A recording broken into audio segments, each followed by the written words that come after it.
Hello everyone and welcome to another royal reading. It is a Sunday afternoon, early evening, and it is Halloween season. So I have the Halloween tarot on the tarot table for the readings today. The readings today are inspired by a video posting on YouTube by Bookworm2, my fellow South African. She does a lot of digging and a lot of research. She often comes up with some quite interesting inside info. People seem to tell her stuff. And the latest story that she has broken is about Harry and Meghan having a massive fight, a couple of massive fights, according to her inside information. But we're going to, of course, remind you straight away that this is a tarot reading for entertainment purposes or speculation or gossip, and there is a disclaimer in the box below. Please read it. So, Bookworm2, according to her sources, she says that allegedly there was a big fight when Harry and Meghan got back from the UK after the funeral last month. And Harry was blaming Meghan for preventing him. It was her fault that he didn't make it to that flight with William up to Balmoral, delayed everyone, didn't get to see his grandmother as she lay dying. That was that fight. And then there was another fight, and this fight apparently was quite different to all previous fights, according to people who witnessed it, because it wasn't angry, it wasn't shouting, it was just facts. And after he said his piece, he left and went off to San Francisco and is in no rush to go home. And if it wasn't for the kids, and if it wasn't for the fact that he is so angry with his family in the UK, he would have got on a plane and gone back to the UK. Also, apparently, really likes life in the US rather than the UK, just by the way. But the subject of that second fight is what we're going to be reading on today in this and my next reading. And the subject of that fight was that it emerged in a meeting with Netflix high-ups that there are massive contradictions between what has been said to Netflix in the documentary and what has been written in Harry's book. The lies seemingly coming, allegedly, let's put that word in there, from herself. And when Harry found out, we've all heard this, it has been rumoured for quite a while that there are concerns about the conflicts between the documentary and the book. But when Harry found out, he apparently went ballistic, almost burst an artery, because apparently, allegedly, he had warned her never to lie again and embarrass him like she did on the Oprah interview. But of course, she is allegedly a pathological liar, cannot help herself, and so has lied on the Netflix documentary. And as I say, this was the reason for the big bust up. This is why he marched out. This is why he will not be escorting her to Indianapolis for that thing at the end of November. He's had it with her, and it's a question now of divorce coming, not if but when, according to these sources.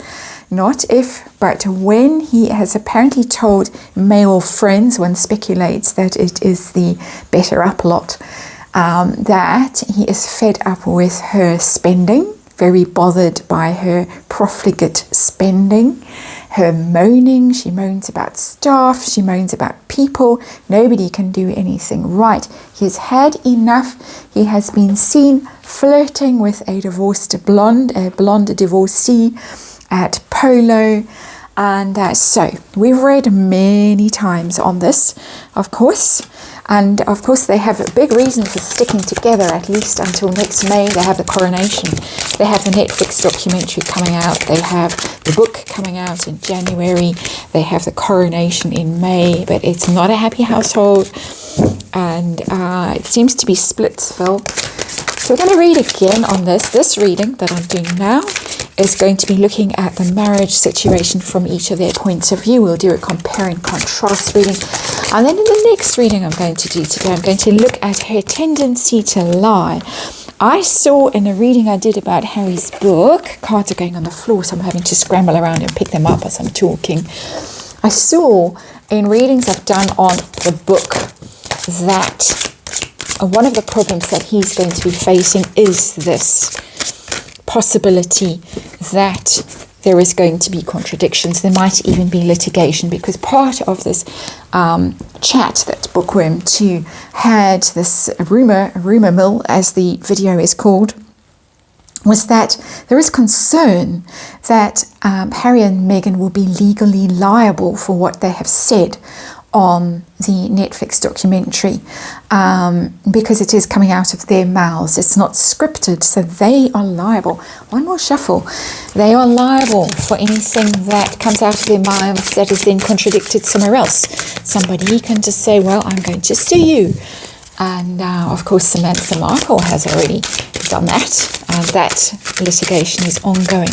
So we have potentially some quite interesting times ahead, as if it hasn't been interesting enough already. And I said one more shuffle, and now I'm doing 25 more shuffles, and I'm sorry that it's taken a while to get to the reading, to get to the cards, looking at what has popped up, showing itself in this reading.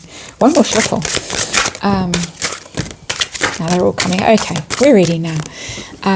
But I didn't want to shuffle and go through that little preamble, because I wanted to make sure that I covered everything that Bookworm has said in her video.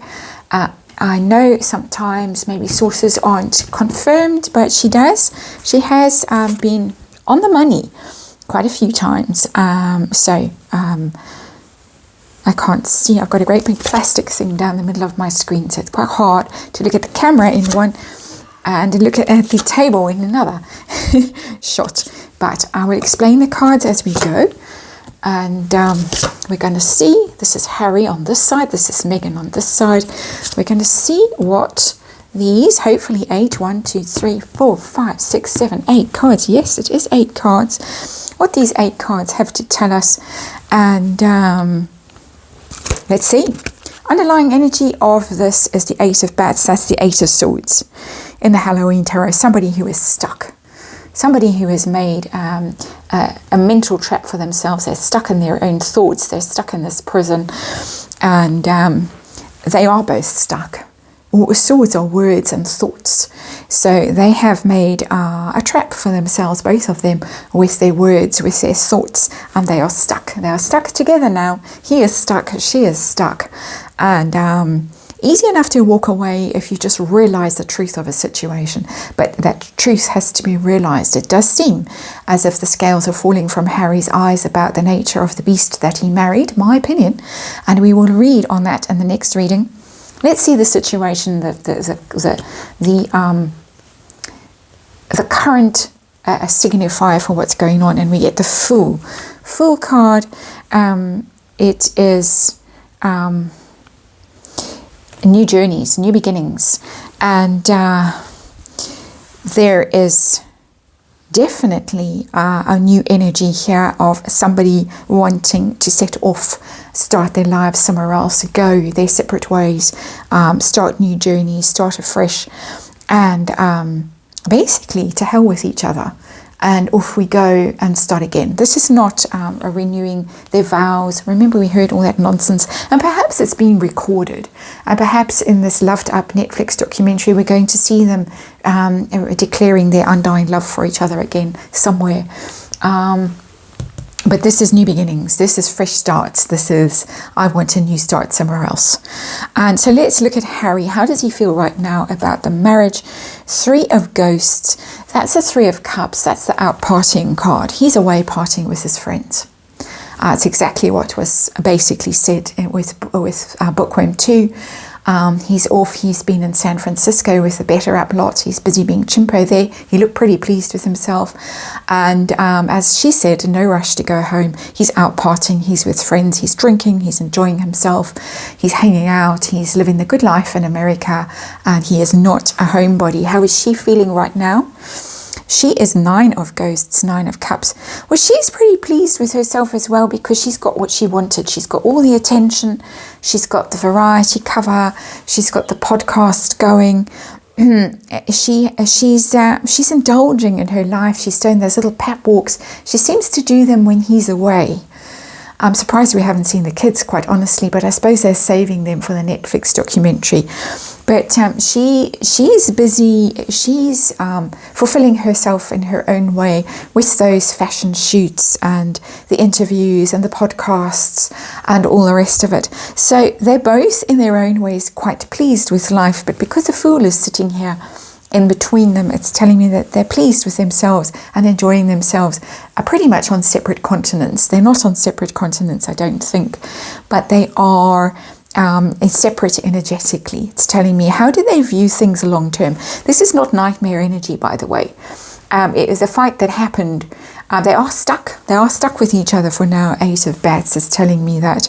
But right now, not miserable, not sobbing into pillow, not tearing his hair out. He's gone off with his mates, and she's busy with her projects, and her dream has come true because she's surrounded by she's doing those fashion shoots and interviews and things, and she's all over the place. She's got her Hotmail account pumping out PR. So long term, what does he think long term about this marriage? 6 of Ghosts in reverse. That's the 6 of Cups in reverse. Long term, nah. The 6 of Cups is memories, is being comfortable, is reconciliation if you've separated, is going back to the past. If the card is in reverse, it's things are a nightmare. You're haunted by the past. You certainly don't want to go back to the past. He doesn't want to go back to the situation with her. When he looks at it, he thinks, no, I'm not going there again. It's been a nightmare. I want to go somewhere else because of this Fool. I want to go somewhere else. Not going back to the past with her, because the past is now poisoned, is toxic, is difficult and dangerous. She's not only poisoned their view of each other and their past and their relationship, the narrative of their relationship, she's also poisoned his relationship with his family and his friends. That is 6 of Cups. So when he looks to the future, he's thinking, I am in trouble. I'm in trouble in my own marriage, and I'm in trouble with my family and my friends because of this relationship. That is what the cards are telling me. How does she view her future with him? Not just her future with him. Does she view it as a good thing, or as something she wants to get out of? Ace of Pumpkins is Ace of Pentacles. Catching, it's money. She views it as money. She needs this relationship because it's her source of income. It's the big payday that she's still waiting for. Particularly if she's a profligate spender, as allegedly she is, then she needs him for money. She needs him for big deals, big connections. I think she's beginning to realize that she's not the draw card. He is the draw card. He is the reason that they've got these big deals so far. She's just a byproduct. The bench, the podcasts. They apparently want Harry back. They want, where is he? Spotify. Why hasn't he showed up? Why is it all about her? Nobody cares about her. She knows this. She needs the money.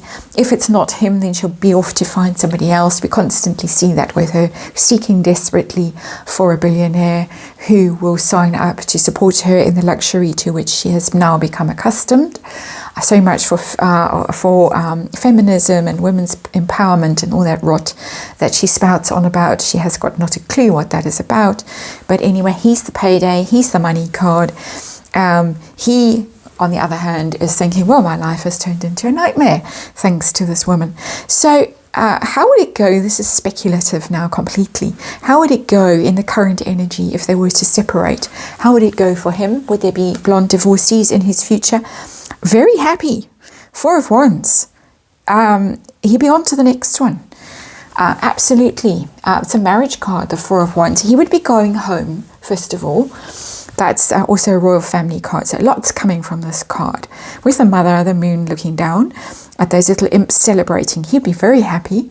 He'd be off to find the next wife, and he'd be going back to the royal family. How happy they would be to see him. Well, they would be happy because he is damaged, clearly. My opinion, he is somewhat disordered in his mind, my opinion, but very great, very happy for him. All going to work out fine. Next wife lined up. what did they call her, future Duchess? When I first became obsessed with the whole Harry and Meghan story, that was years ago. They weren't married at that stage, long before they got married. People were already talking about divorce and the future Duchess. There is the future Duchess. She's showing up there in that energy. How will Meghan fare? Speculating if the two are to separate. She gets well, hooray. I'm doing a little happy dance here. 5 of pumpkins. That's a 5 of pentacles. She's out in the cold. This is when the long sorrowful journey into poverty and isolation and regret starts. Regret, I don't think so, but exile, loneliness, that decline. I did that Meghan at 60 reading, which was quite terrifying. Did it a while back. Her future does not look good. Whenever I dig into her future, it looks terrible, terrible, terrible, terrible. He's off to be happy. He's not going to pay any price for this marriage. He'll be saved. He'll be swept up into the loving embrace of the royals or some other woman, polo playing divorcee. She's the one who's out in the cold. She's the one with no money. She's the one who is embarrassed, shunned, and it doesn't bode well for her. Outcome for the next 12 months, 2023. Will we see it? The if is not if, but when.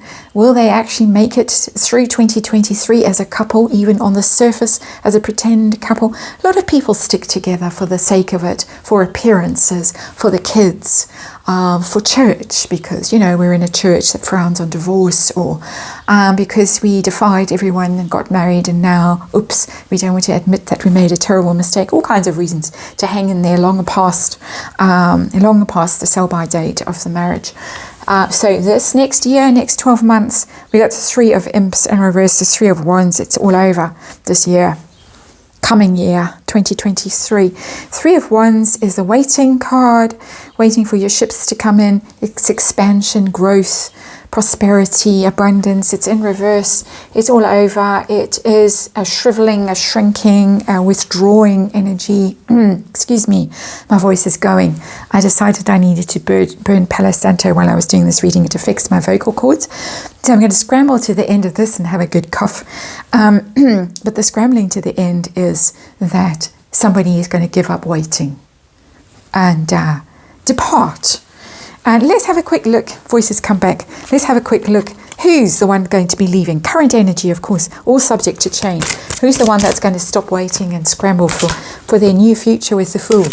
And I hope you can see these cards properly. As I say, I've got a big plastic thing down the middle, so it's hard for me to see whether they are all in shot or not. Still waiting for better days and for more space, but that'll be happening soon. Let's get the cards shuffling. Who's the one who's giving up waiting and walking away? Who's walking away? Who's walking away in the next 12 months? Do you want to tell us, or don't you want to tell us? Ooh, no, that's too many. I'm going to do one more shuffle, and then I'm going to call it quits on this reading. One more shuffle. Okay, we have the King of Bats. That's the King of Bats. That's a male energy. King of Bats. That's a Harry energy. King of Swords. Male energy is the one that says, it's a divorce card because it's swords. I'm cutting my losses and I'm going. I get my moment of clarity. I get wise. I see the truth. I'm through the illusions. I'm through the love bombing and the gaslighting and everything else that she's done. And I'm seeing things now for the situation that they are. And I can make a cold decision. King of Swords can make a decision that's head over heart. I'm out of here. Bat out of hell. That's your reading. Thanks for watching, and I'll see you on the next one.